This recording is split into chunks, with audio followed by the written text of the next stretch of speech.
विधानसभा चुनाव को लेकर आज जेएमएम के केंद्रीय प्रवक्ता सह महासचिव सुप्रियो भट्टाचार्य ने देवघर में प्रेस वार्ता किया। प्रेस वार्ता के दौरान उन्होंने बीजेपी पर जमकर निशाना साधा। उन्होंने पीएम नरेंद्र मोदी के विमान की तकनीकी खराबी को राजनीतिक षड्यंत्र बताया।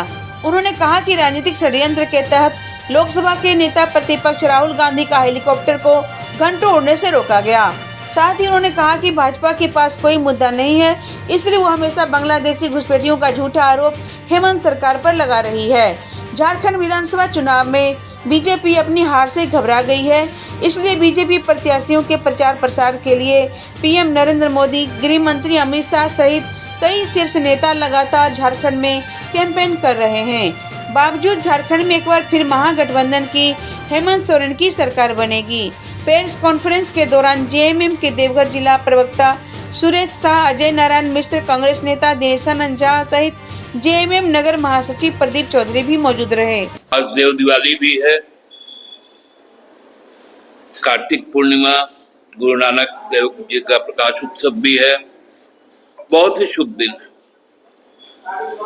लेकिन इस शुभ दिन में जो अशुभ शक्तियां आज झारखंड में मंडरा रही हैं, भारतीय जनता पार्टी के लोग, उनके नेतागण जिस प्रकार समाज को बांटने की बात कर रहे हैं, धर्म से धर्म को अलग करके लोगों को बांटा जा रहा है,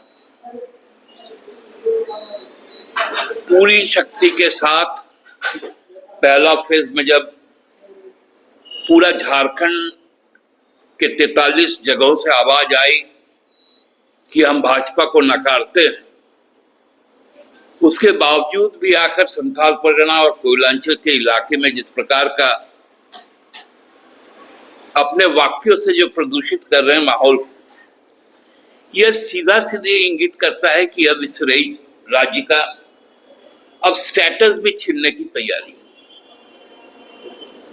आपने देखा होगा कि 2024 के पहले 2014 से 24 तक भारतीय जनता पार्टी द्वारा कभी भी घुसपैठ बोल के कोई शब्द का इस्तेमाल नहीं किया गया, लेकिन जैसे ही संसद के अंदर आपके स्थानीय सांसद ने इस सवाल को उठाया और उन्होंने कहा कि इस इलाके को संथाल परगना को काटकर और बिहार के कुछ हिस्सों को और बंगाल के कुछ हिस्सों को मिलाकर केंद्र शासित प्रदेश बना दिया गया, तब से ही पूरे भाजपा में एक उबाल आ गया। तब से आज के दिन में हम सुन रहे थे असम के मुख्यमंत्री को ये आदिवासी अस्मिता की बात करते हैं। इन्होंने जाकर 1.5 साल पहले जो आग लगाया मिजोरम में, आज तक आदिवासी वहां पर आग में झोंके जा रहे हैं। आप सब जानते हैं आसाम में आदिवासी युवतियों को जिस प्रकार से नंगा इनके राज में घुमाया गया, ऐसे शर्मनाक घटनाओं से मध्य प्रदेश के पूर्व मुख्यमंत्री जब वो मुख्यमंत्री थे तो आदिवासी के ऊपर में पेशाब करवाया गया। आज यहाँ के आदिवासी सम्मान की बात करते हैं, इनका तो हद पार हो गया। हम जब सरकार के तरफ से महिला सशक्तिकरण के लिए मैया योजना लेकर आए, ये हाईकोर्ट चले कि आप माताओं को पैसा मत दो।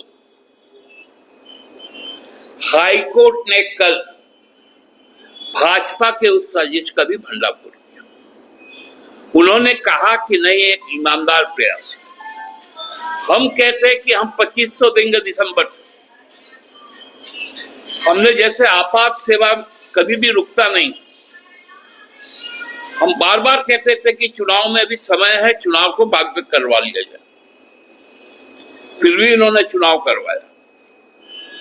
जो आपातकालीन सेवा के तहत जो चीजें रुकती नहीं है, उसी तरह जब महिलाओं के खाते में 12 तारीख को जब चौथा किस्त आ गया, तब भी इनको दिक्कत हो गया। अब तो दिसंबर का 11 तारीख को 2500 रुपए, क्योंकि कैबिनेट का स्वीकृति हो चुका है, आने से कोई नहीं रोक सकता।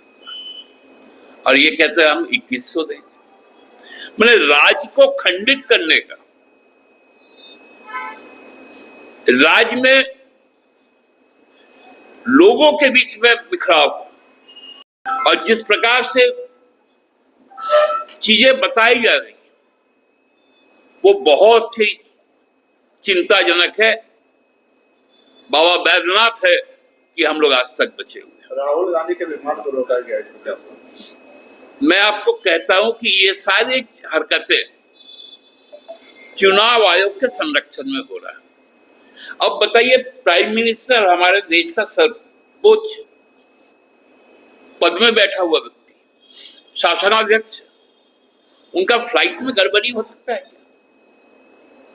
ये जानबूझकर किया जा रहा है कि राहुल गांधी को 1.5 घंटे तक नक्सली इलाके में हमारे मुख्यमंत्री को बैठा दिया गया। हमारी कल्पना सोरेन जी को 45 मिनट घाटशिला में कैद कर दिया गया। ये हवाई कैद हो रहा है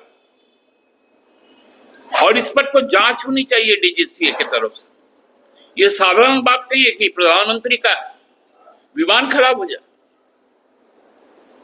और एक प्रधानमंत्री का विमान खराब होने के कारण सभी का उड़ान रोक दिया जाए। ये कहां का तर्कसंगत विषय है? क्या हमारे लोग हेलीकॉप्टर में बम लेके घूम रहे हैं क्या, कि जहां जहां प्रधानमंत्री जी जाएंगे या जाने वाले हैं वहां वहां बम गिरा देंगे?